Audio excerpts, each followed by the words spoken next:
coming up on Denver 7 News. Our main goal is to try to get these students to college, but not just to college. We want to help them get through to their degree. The First Lady is in the Metro this weekend, what her visit means for Latinos working for higher education.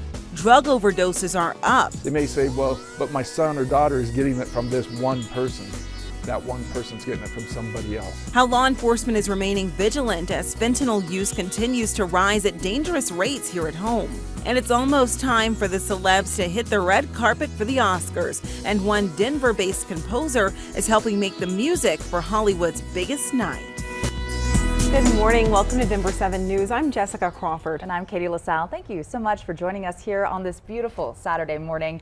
And it's going to be warm this afternoon, already warming up to the 50s and 60s here over Metro Denver. Dry conditions all weekend through Monday, and then we are tracking our next chance for seeing rain shifting to snow. Looks like Tuesday afternoon into the evening.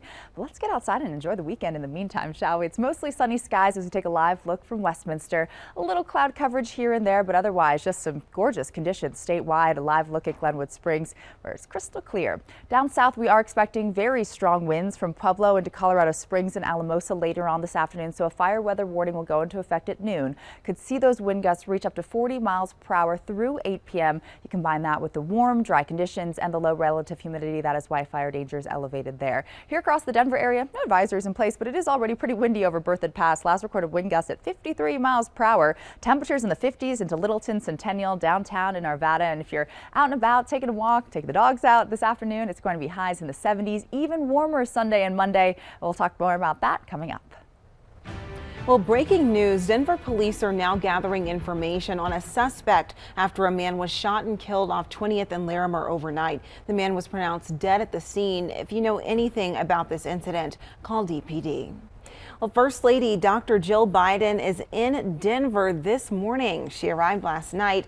She's here for a White House event that's focused on advancing educational equity and economic opportunity for Hispanic people in our state. Denver 7's Christian Lopez joins us live now. And Christian, Dr. Biden's also attending an event that could help future generations with their higher education. Yeah, she's going to be a guest speaker at an event hosted by an organization that helps get more Latino students into college. Later this evening, First Lady Jill Biden will be speaking at the Latin American Educational Foundation Gala. The foundation is a Colorado College Assistance and Scholarship program statewide that serves Colorado's Hispanic and Latino youth. And their goal is to get students into college and help get them their degree. And we spoke with the foundation's executive director, Jim Chavez, about the importance of getting more Latinos into college. We need a more talented, educated workforce, and college is the path to doing that. So our big goal is to help many, many more talented Hispanic and Latino students get to college, get through college successfully, and then launch them into their careers so they can be positive, contributing members of the economy and the community, but also, taking better care of themselves and their families, helping the community.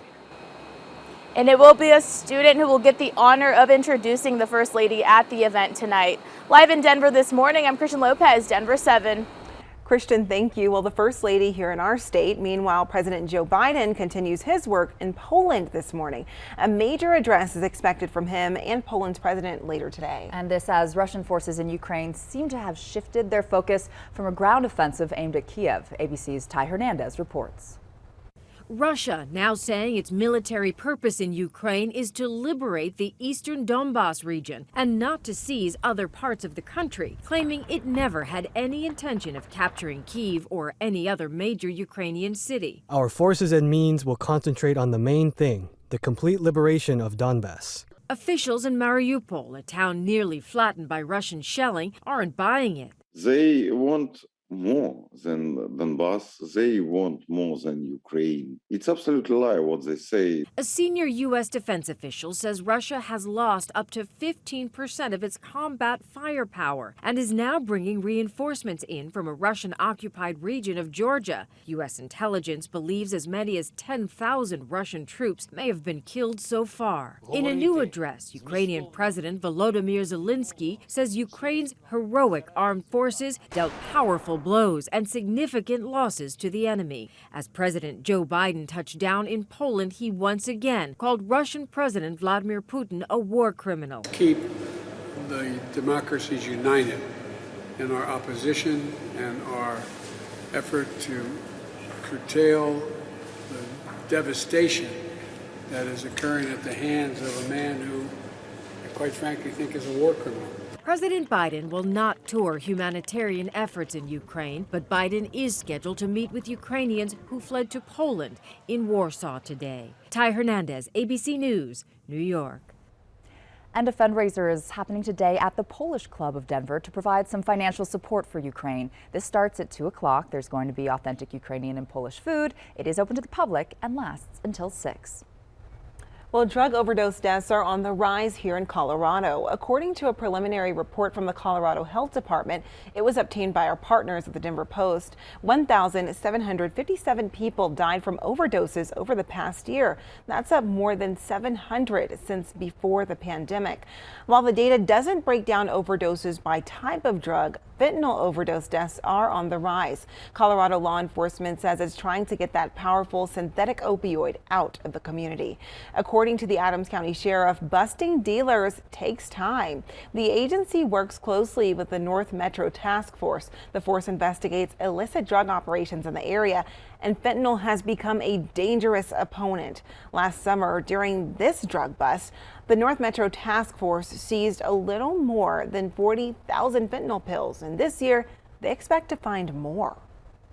Just last week, patrol deputies in Adams County located over 20,000 pills. We're actually doing the hand-to-hand deal so that we don't have an informant or somebody's child placed in danger. So we're trying to take our undercover officers and get them in a place to where they can actually do the hand-to-hand deal, so that when we take that case to the DA, we can say, I personally did the drug deal between him and them. The office says last year, one of the Adams County deputies had to administer himself 2 doses of Narcan after being exposed to fentanyl on the job. Well, just this past week, state lawmakers introduced a bill to cut down on fentanyl deaths. It would strengthen penalties for people who distribute fentanyl. If someone dies as a result of distribution, dealers would be charged with a level 1 drug felony. This bill would also require mandatory substance use assessments and treatment as a part of sentencing. Well, Colorado wants to put a bigger focus on behavioral health support. Friday, a House committee passed a bill to create a new behavioral health administration.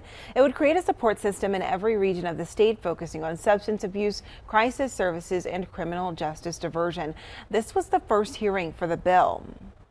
Well, it's almost time for Hollywood's biggest night, the Oscars. Why one producer for the show says after nearly 100 years of the program, there are some changes on the horizon. And one music composer right here in Denver is helping give the show a soundtrack. How he's prepping for tomorrow's excitement.